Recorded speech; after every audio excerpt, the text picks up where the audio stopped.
2주째 집에 있습니다. 그래서 몸은 굉장히 편안한데 마음은 좀 약간 복잡한 이제 그런 상태입니다. 조금 약간 이상한 상황이네요.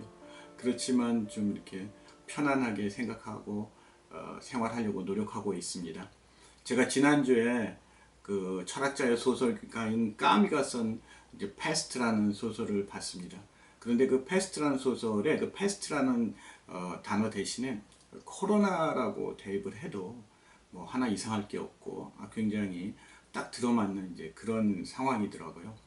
근데 이제 거기에 그 주인공이 의사인데 그 의사가 이제 거기서 이제 그 동네에 이렇게 패스트균이 퍼져가지고 굉장히 이렇게 어려운 상황일 때 그 의사가 이제 이렇게 얘기를 해요. 그러니까 굉장히 이렇게 복잡할 때는 단순하게 살아야 된다고 그러면서 이제 세 가지를 얘기를 해요. 그래서 이제 그 의사는 이제 세 가지 지침으로 그 상황을 넘기더라고요. 그래서 이제 첫 번째는 뭐냐면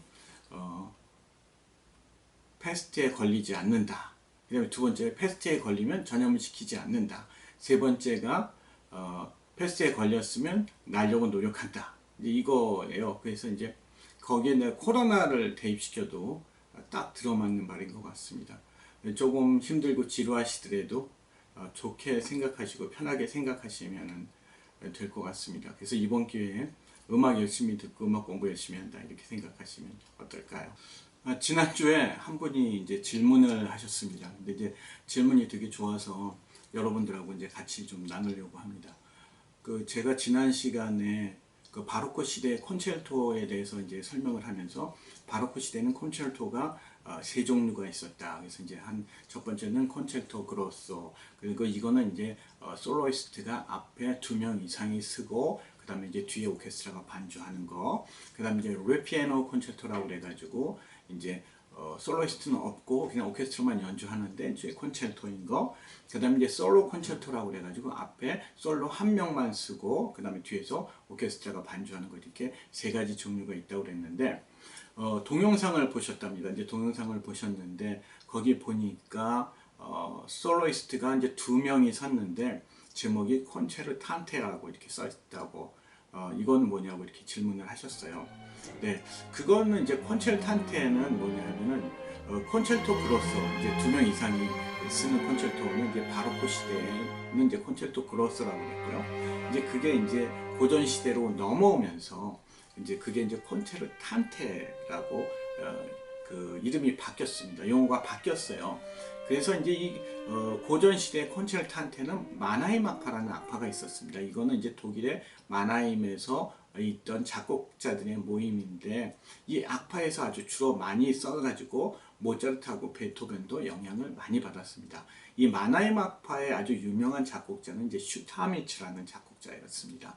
그래서 베토벤도 이제 제가 오늘 아침에 곡을 보내드렸는데 트리플 콘체르토라는 걸 썼어요. 그거가 이제 한국말로 하면 이제 3중 협주곡이라는 건데요. 이게 뭐냐면 바이올린, 첼로, 피아노가 이제 협연자가 솔로이스트가 이제 3명이고 뒤에서 오케스트라가 연주를 하는 거죠. 이제 이런 트리플 콘체르토. 그 다음에 이제 브람스의 더블 콘체르토라는 것도 있습니다. 바이올린, 첼로가 솔로를 하고 그 다음에 이제 뒤에서 오케스트라가 협연하는 거. 그래서 이제 이렇게 콘체르탄테라고도 하고 그 다음에 이제 뭐 더블 콘체르토 혹은 트리플 콘체르토 이렇게 해도 이렇게 얘기를 합니다. 근데 이거는 뭐 다른 게 아니고 이제 콘체르토 그로소하고 그 종류는 비슷한 건데 시대가 바뀌면서 용어가 바뀌었다. 이렇게 생각을 하시면 좋습니다. 이런 좋은 질문들 좀 자주 해주십시오. 제 카톡, 개인 카톡으로 해주시면 날마다 아주 제가 답변을 해드리겠습니다. 오늘 할 곡은 바흐가 작곡한 The Well-Tempered Clavier Book 1 No. 1 in C Major. 그러니까 바흐가 작곡한 평균율 곡집의 1번입니다. 여러분 이 곡 많이 들으신 곡이죠? 예, 그래서 우리의 귀에 굉장히 익숙합니다. 이 곡은 그 두 권으로 되어 있습니다. 북 1이라고 그랬죠. 그래서 북 1과 북 2가 있습니다. 그래서 이제 이 북 1에서 24곡, 그 다음에 이제 북 2에서 24곡, 그래서 총 48곡으로 된 곡입니다. 그러니까 두 권의 책 속에 48곡이 들어가 있는 것이죠. 그래서 이게 이제 첫 번째는 1721년에, 그 다음에 두 번째는 1741년에 작곡된 곡입니다. 그러니까 1721년이면 바흐가 이제 한참 왕성하게 활동하던 때 작곡했고, 북2는 1741년이니까 이제 바흐가 1750년에 돌아가셨으니까 거기 이제 바흐의 말년에 작곡됐다, 이렇게 보시면 되겠습니다. 그런데 여기에 붙은 제목이 아주 중요합니다. 그게 뭐냐면 평균율이라는 것입니다. 평균율. 그래서 오늘은 이 평균율이라는 거에 대해서 좀 자세히 설명을 해보도록 하겠습니다. Equal temperament, 그러니까 평균율. 이 평균율에 대해서 설명을 하려고 하면 이제 그 순정률을 반드시 설명을 해야 됩니다. 평균율과 순정률은 서로 관계가 있으면서 좀 반대되는 얘기이기도 합니다. 그래서 이 순정률, just intonation은 이 순정률에 대해서 얘기를 하려고 하면 우리가 꼭 수학자 그리고 음악가 한 분을 얘기를 해야 됩니다. 그게 누구냐면 바로 피타고라스의 정리로 유명한, 그 삼각함수로 유명한 바로 이제 피타고라스입니다. 이 피타고라스는 제가 여러분들한테 이제 그래서 한번 소개를 했었는데, 이제 음악에 있어서 굉장히 중요한 학자입니다.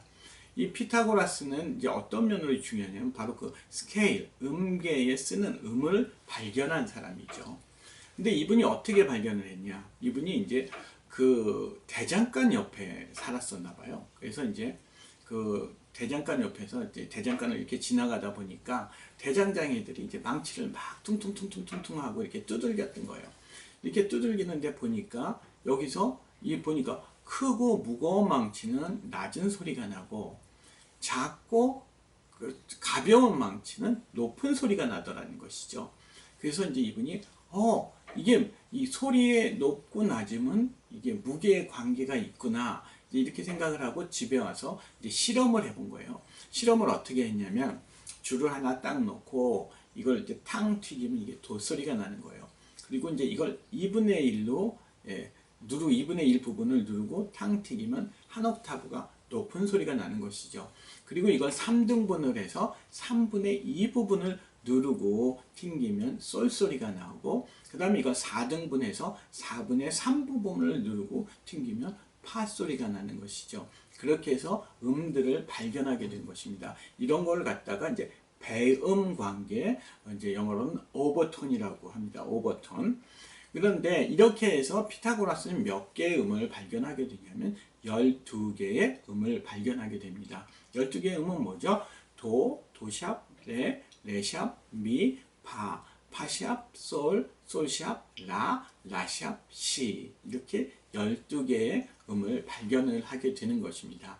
그런데 재밌는 사실은 동양에서도 이 같은 시도를 합니다. 근데 동양에서는 어떻게 하냐면 대나무가 하나 있죠. 그럼 대나무 하나를 후 하고 불면 이게 이제 도소리라고 하면 거기다가 모래를 반을 채우고 후 하고 불면 똑같이 한 옥타브가 높은 도소리가 나고, 3분의 2를 채우고 불고 4분의 3을 채우고 불고, 이런 식으로 해서 이제 음을 발견한 겁니다. 그래서 동양에서도 발견한 음이 똑같이 12개입니다. 이렇게 보면은 음악이라는 것은 이제 발명이라기보다는 이제 발견에 가깝다, 이렇게 보는 게 맞는 것 같습니다.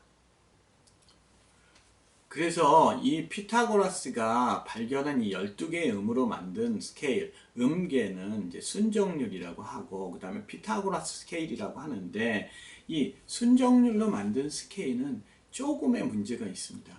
뭐가 문제가 있냐면, 이게 이제 원래는 사람들이 이 스케일로, 피타고라스 스케일로 들으면 더 자연스럽고 더 편안하다고 그래요. 그런데 이게 이제 수학적으로는 딱 들어맞지가 않는데, 어떤 거냐면 이제 피아노 건반을 한번 보세요. 이제 이렇게 보시는 것처럼 음과 음 사이의 간격은 다 똑같아야 되는 거죠. 그래야지 뭐 피아노로 조율을 한다든가, 그렇지 않으면 악기를 만들 때 이렇게 정밀하게 이렇게 만들 수 있지 않겠습니까? 그러니까 도하고 레 사이가 도하고 레 사이의 간격과 레하고 미 사이의 간격은 똑같아야 되는데, 이 순정률은 이 간격이 다 다르다고 합니다. 그러니까 말씀드렸듯이 뭐 피아노를 만들다든가, 이런 악기, 목관 악기를 만든다든가, 이런 거에 이제 문제가 되는 것이죠. 그래서 1700년에 그 올게니스트요 음악학자였던 안드레아스 메르크 마이스터라는 이제 이 올게니스트가 이거를 평균율이라는 것을 만듭니다. 그러니까 이 평균율이라는 것은 뭐냐면 음과 음과 사이의 간격이 다른 이 순정률을 음과 음 사이의 간격을 똑같이 조정을 한 겁니다. 해서 만든 겁니다. 그래서 그걸 평균율이라고 하는 것이죠. 그래서 이게 1700년도에 발견이 되고 그 다음에 이제 사실은 이론적으로는 그 전에 1500년대 후반에 빈센초 갈릴레이라는 분이 이 이론을 성립을 했습니다. 이분은 누구냐 하면 우리가 잘 아는 그 갈릴레오 갈릴레이의 그 과학자 갈릴레오 갈릴레이의 아버지입니다. 이 빈센초 갈릴레이도 역시 과학자요, 철학자요, 그리고 수학자요, 그리고 이제 음악가였죠. 이분이 이렇게 이 평균율의 이제 그 공식을 만들어서 이제 음악에 적용을 한 게 이제 안드레아스 메르크 마이스터라는 이제 올게니스트였는데 이게 이제 바로크 시대부터 이제 널리 퍼지기 시작을 하고 이것을 갖다가 이제 바흐가 이제 자기 곡에 도입을 해서 적용을 해서 쓴 거죠. 그래서 이제 이 평균율을 널리 보급을 시켜야 되겠다. 그리고 이제 작곡한 곡이 이제 바로 평균율 곡집입니다. 이렇게 평균율을 사용을 하게 되면 이제 피아노를 만든다든가 그렇죠 목관악기를 만든다든가 이럴 때 편하기도 하지만 가장 아주 그 편하고 좋은 조건이 되는 게 뭐냐면 우리가 아는 이제 스케일, 이제 음계라는 것을 만드는 것입니다. 지난번에도 말씀을 드렸듯이 이제 바로크 시대부터 장조하고 단조를 사용을 했다고 그랬죠. 그래서 우리가 이제 바로크 시대부터 음악부터 듣고 우리에게 익숙하다 이렇게 말씀을 드렸는데 이 장조하고 단조는 우리가 어떻게 이해를 하고 있죠? 장조는 밝고 행복한 스케일, 그 다음에 단조는 어둡고 행복하지 않은 스케일 이렇게 기억을 하고 있죠. 그런데 우리가 왜 그런 느낌이 들까요? 왜 그런 느낌이 들까요? 그거는 반음이란 게 어디에 와 있느냐는 것을 아시면 됩니다. 피아노 스케일 건반을 한 번만 보세요. 도하고 레 사이에는 까만 건반이 있죠. 레하고 미 사이에도 까만 건반이 있습니다. 이걸 갖다가 오음 관계라고 그래요. 오음 관계. 그런데 미하고 파 사이에는 까만 건반이 없습니다. 이거는 반음이에요. 그러니까 오음의 반인 거죠. 반음. 그러니까 이 반음이 어디 있습니까? 미하고 파 사이에 있고 시하고 도 사이에 있습니다. 그래서 우리가 흔히 말하는 메이저의 가장 기본적인 메이저 스케일은 도레미파솔라시도죠. 보세요. 피아노 건반을 한번 보세요. 다시 한번. 그럼 도레미파솔라시도는 미 반음이 미하고 파의 3음하고 4음 사이, 그 다음에 7음하고 8음 사이에 있죠. 그런데 마이너 스케일은 어떻습니까? 마이너 스케일은 라시도레 미파솔라예요. 그래서 이 반음이 라시도 2음하고 3음 사이, 그 다음에 라시도레 미파 5음하고 6음 사이에 있습니다. 조금 좀 어려운 얘기가 될지도 모르는데 이렇게 반음이 자리가 어디 있느냐에 따라서 우리는 이게 메이저 스케일이냐 마이너 스케일이냐를 알 수가 있습니다. 그래서 이렇게 메이저 스케일과 마이너 스케일이 있는데 그럼 이 메이저 스케일은 몇 개고 마이너 스케일은 몇 개일까요? 딱 이렇게 질문을 하면 이렇게 몇 개지? 이렇게 좀 갑자기 생각은 좀 생각이 안 드시죠? 그런데 아까 말씀드렸던 걸 기억을 하시면 됩니다. 피타고라스가 몇 개의 음을 발견을 했죠? 12개의 음을 발견을 했습니다. 피아노 건반에서도 보시는 것처럼 아까도 제가 말씀드렸던 것처럼 도, 도샵, 레, 레샵, 미, 파, 파샵, 솔, 솔샵, 라, 라샵, 시. 그래서 12개의 음을 얘기를 했죠. 그래서 이 음계라는 것은 스케일이라는 것은 이 12개의 음에서 각각 하나씩 다 나올 수가 있는 거예요. 도레미파솔라시도, 그 다음에 레미파솔라시도, 레미파솔라시도, 레미. 그래서 이제 그게 그 샵과 플래시라는 것을 통해서 그 간격만 똑같이 만들어지면 똑같이 되는 것입니다. 그래서 이제 이렇게 그림에서 보시는 것처럼 12개가 나오죠. 그래서 메이저 스케일도 12음에서 12개의 메이저 스케일을 만들 수가 있고, 그다음에 마이너 스케일도 12음에서 12개의 음을 만들 수가 있는 거죠.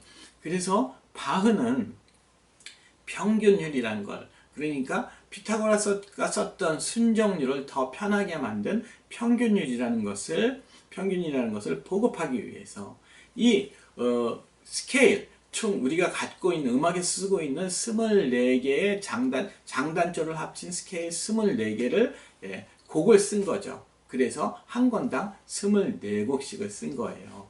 그래서 이제 두 권을 쓰게 된 것입니다.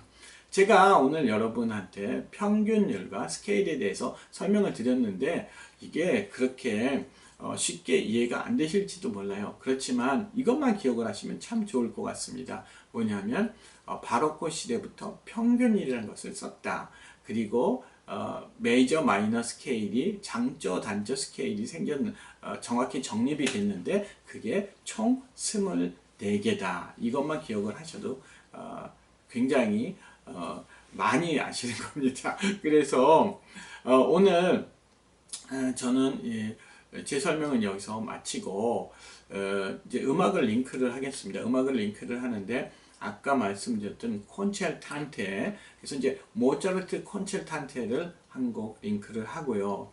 그 다음에 그랭 골드가 그 유명한 피아니스트 그랭 골드가 연주한 바흐 평균율 1번, 2번과 2번을 이제 연주하는 거를 링크를 하겠습니다. 그런데 이 1번과 2번은 그 바흐의 평균율은 구조가 이렇게 되어 있습니다. 한 곡당 2개의 악장으로 되어 있어요. 그래서 이제 첫 번째 악장은 느린 곡, 그래서 이건 프렐루드, 서곡이라고 그러죠. 그 다음에 두 번째 악장은 빠른데 fugue, 이렇게 해서 2개의 악장으로 되어 있습니다. 그래서 빠르고 느리고, 그래서 이제 1번과 2번이니까요.